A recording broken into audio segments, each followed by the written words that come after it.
Hello বন্ধুরা, গ্রাম Bangla blog আমার পক্ষ থেকে সবাইকে আন্তরিক প্রীতি শুভেচ্ছা এবং অভিনন্দন। আপনারা থাম্বনেলটা দেখে বুঝে গেছেন যে আমি কি দেখাতে যাচ্ছি আজকে, যে কুমিল্লা মাতৃভান্ডার রসমালাই রেসিপি কিভাবে তৈরি করে সেই টিপসটা আমরা আজকে আপনাদের সাথে শেয়ার করব। ধৈর্য সহকারে পুরো ভিডিওটা দেখুন, স্কিপ না করে পুরো ভিডিওটা দেখার অনুরোধ রইল। আর যারা নতুন হয়ে থাকেন এই চ্যানেলটাকে সাবস্ক্রাইব করে দিয়ে বেল আইকনটা অন করে রাখুন, যেন নতুন নতুন টিপসগুলো আপনার চ্যানেলে বা আপনার ইউটিউবে নোটিফিকেশন চলে যায়। আজকে আমরা দেখাবো রসমালাই রেসিপি, কীভাবে রসমালাই তৈরি করে। ভারত বাংলা সুবিখ্যাত রসমালাই কুমিল্লা মাতৃভান্ডার নামে পরিচিত। সেই রসমালাইটা আজকে আমরা ঘরোয়া পদ্ধতিতে আমরা ছোট্ট একটা কারখানা তৈরি করে দেখাবো, অল্প পরিমাণ কাজ করে।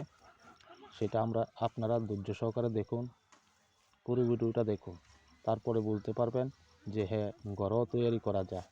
আমরা আজকে 700 গ্রাম ছানা কিনে আনলাম।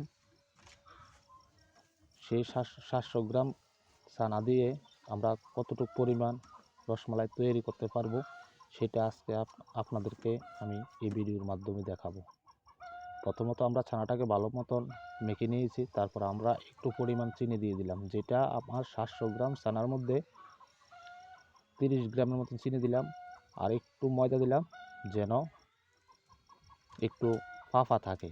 তারপরে আমি একটু পাউডার মিল্ক দিয়ে দিলাম, যে কোনো কোম্পানির হলে হবে, সেটা কোনো নির্ধারিত নেই। আমি এভরিডেটা ব্যবহার করলাম যেহেতু আমি ভারতের।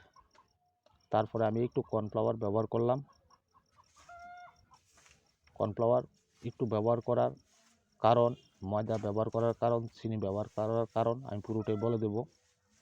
দেখুন, চিনিটা দেওয়ার উদ্দেশ্য হলো মিষ্টিটার ভিতরে যাতে একটু ফাঁপা থাকে। আর যেহেতু আমি একটা স্পঞ্জ মিষ্টি তৈরি করে আজকে রসমালাইয়ের সাথে দেব, তার জন্য আমি আর এখানে আদারওয়াইজ সুজি ব্যবহার করলাম না, ময়দার পরিমাণ বেশি ব্যবহার করলাম না, এবং কি বেকিং পাউডার বা বেকিং সোডা সেটা আমি ব্যবহার করলাম না। আজকে আমি নর্মালি আপনাদেরকে স্পঞ্জ মিষ্টিগুলা কীভাবে তৈরি করে এটা আমি দেখাবো। আর কর্নফ্লাওয়ার দেওয়ার উদ্দেশ্য হলো যাতে শেপটা ভালো মতন হয়, যাতে কোনো একটু ক্ষত যাতে না থাকে মিষ্টিটার মধ্যে, তার জন্য শেপটা যাতে একদম সমমসৃণ হয়, তার জন্য আমি কর্নফ্লাওয়ারটা ব্যবহার করলাম। কর্নফ্লাওয়ার ময়দা ব্যবহার করলাম শুধু এই কারণে। আপনারা পুরো ভিডিওটা দেখতে থাকুন আর হাতের সাহায্যে ভালো করে এভাবে আপনারা মেখে নেবেন। তারপরে হাতের সাহায্যে আমি রসমালাইয়ের যে শেপগুলো ছোটো ছোটো করে, যেটা গুচি বলে, সেটাকে আমি কেটে নেব। দেখতে পাচ্ছেন আমি কিভাবে ছোট ছোট করে কেটে নিচ্ছি, এভাবে কেটে নেবে।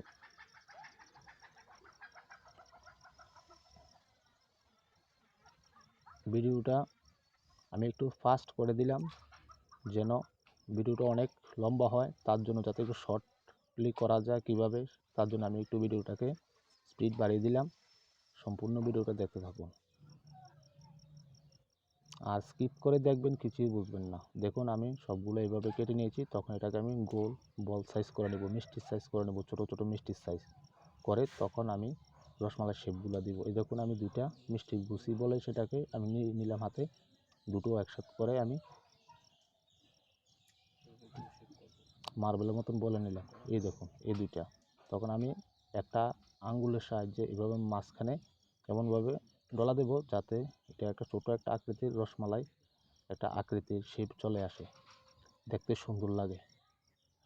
এইভাবে আমি একটা ট্রের মধ্যে রেখে দেবো।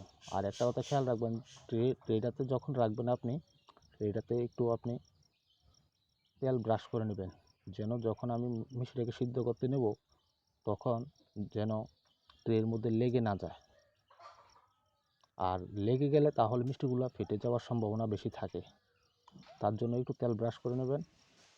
আর হাতের সাহায্যে আমি এইভাবে সবগুলোকে রসমালাই সাইজে করে দেব, সবগুলো এভাবে করে দেব।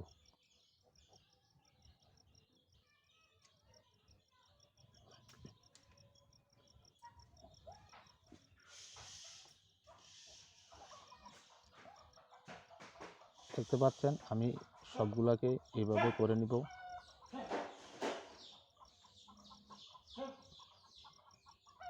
আর আমি চুলার মধ্যে 5 কেজি চিনিকে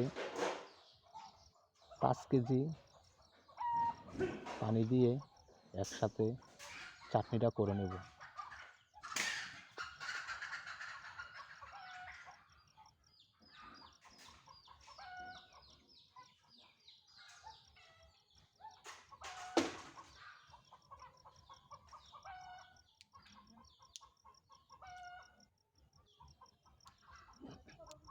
এবার দেখুন আমি সবগুলাকে এভাবে শেপগুলো দিয়ে দিলাম। শেপটা দেওয়ার পর কত সুন্দর খুব সুমসৃণভাবে রসমালাই কাঁচাগোল্লাগুলা রেখে দিলাম। এখন আমরা এটাকে চাটনির মধ্যে সিদ্ধ করে নেব। এই তখন আমরা 5 লিটার জলের সাথে 5 কেজি চিনি দিয়ে তখন আমরা চাটনিটাকে করে রেখেছি। এই চাটনিটাকে করার পর তখন আমরা মিষ্টিগুলোকে এভাবে দিয়ে দিলাম, সিদ্ধ হতে থাকবে তখন। আর একটা কথা না বললে না হয়, যখন রসগোল্লাগুলো এভাবে হবে তখন এটাকে বলফ আনার জন্য উপরে এইভাবে ঢেকে যাওয়ার পর যে বলফগুলো থাকবে কতক্ষণ থাকবে তার জন্য আমি একটু ময়দা জলের সাথে মিক্সড করে আমি রেখে দিলাম। যখন মিষ্টিগুলো দেখা যাবে তখন আমি ওই ময়দার জলগুলো আমি দিয়ে দেবো, যেন পুরোটা মিষ্টি বরফের সাথে মিশে থাকে, যেন বরফটা উপরে থাকে মিষ্টিগুলো জলের মধ্যে থাকে, তখন মিষ্টিগুলো সঠিক মতন সিদ্ধ হবে। যেহেতু আমি পঞ্চ মিষ্টি করছি তার জন্য আমি বলছি। আর আলাদা করে যেমন 2 কেজি চিনির সাথে 4 কেজি জল 4 লিটার জল দিয়ে তখন আমি হালকা একটা শিরা করে তুলে রেখে দিলাম, যেন মিষ্টিগুলো হলে ওখানে উঠিয়ে রাখতে পারি। এই দেখতে পাচ্ছেন এখন আমি ময়দা গোলানোর যে জলটা সেটা আমি ঢেলে দেবো এখন।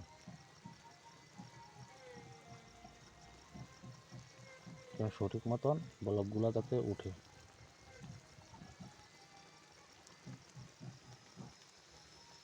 আর চুলার আঁচটা হাই রাখতে হবে, যেন যেহেতু আমি লার্কির চুলাটা ব্যবহার করেছি তার জন্য বলছি। মিষ্টিগুলো এইভাবে ডাবুরের সাহায্যে এইভাবে হালকাভাবে নাড়তে হবে যেন না ভেঙে যায়। এখন একদম নরম থাকে তখন সিদ্ধ অবস্থা, এইভাবে ধীরে ধীরে নাড়তে থাকুন যেন মাঝের মিষ্টিগুলা চলে আসে কিনারেরগুলো যেন মাঝে চলে যায়। এখন বরফ নেই কিন্তু আমি এখনই মিক্সড করে দেব।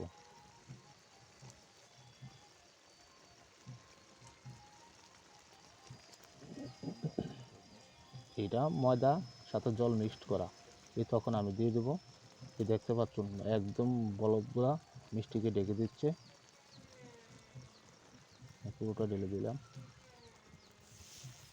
এবার ভালো মতন চুলার আঁচটা বাড়িয়ে দেব, মিষ্টিগুলো হয়ে যাবে। আর যখন মিষ্টিগুলো হয়ে যাবে তখন মিষ্টিগুলা তুলে যখন আমি আলাদা হালকা যে পাতলা শিরার মধ্যে দেব, তখন যখন উপরে ভাসবে তখন মনে করবেন এগুলো মিষ্টিগুলো হয়নি। আর যখন জলের তলায় চলে যাবে, শিরার তলায় চলে যাবে, তখন বুঝতে পারবেন যে হ্যাঁ মিষ্টিগুলো সঠিক মতন হয়েছে।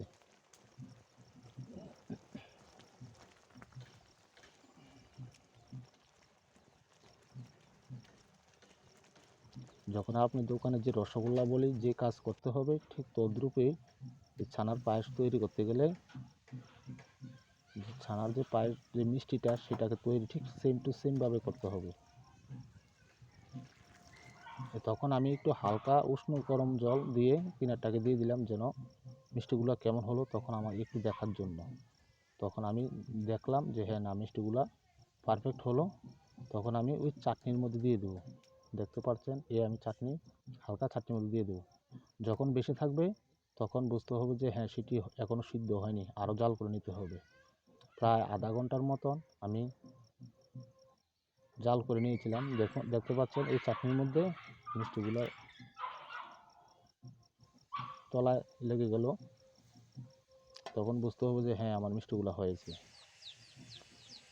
এবার হলো দুধ জাল দেওয়ার পালা। আমরা এখানে 5 লিটার দুধ নিয়েছি, সেটাকে আমরা 2 লিটারে পরিণত করব। 5 লিটারটাকে আমরা 2 লিটারে পরিণত করব। তখন আমরা 400 গ্রাম চিনি দিয়ে দিলাম। তখন কিছু এলাচের পাউডার করে নিলাম এবং কি আস্ত এলাচ ব্যবহার করলাম। তখন আমরা এইভাবে দিয়ে দিলাম। তখন ভালো করে জাল করে নেওয়ার পর তখন আমরা তুলে রসগোল্লা মিষ্টিগুলা এইভাবে ঢেলে দিলাম ওই দুধের ক্ষীরের মধ্যে। এ দেখতে পাচ্ছেন রসমালাইগুলো কত সুন্দর, জিভে জল আসার মতন।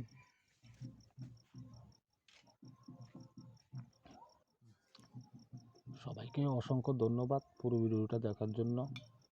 দয়া করে ভিডিওটাকে সাবস্ক্রাইব করে দিন, বন্ধুদের মাঝে শেয়ার করে দিন, আর বেল আইকনটি অন করে রাখুন নোটিফিকেশন যাতে নতুন নতুন ভিডিও আসলে আপনার মোবাইলে চলে যায়। সুস্থ থাকবেন, ভালো থাকবেন।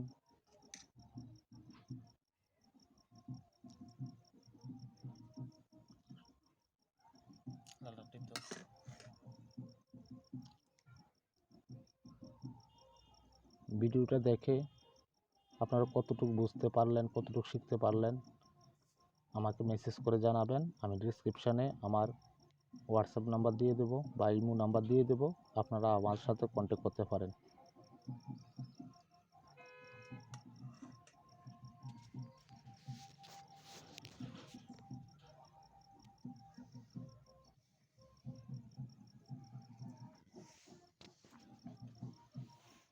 ধন্যবাদ সবাইকে।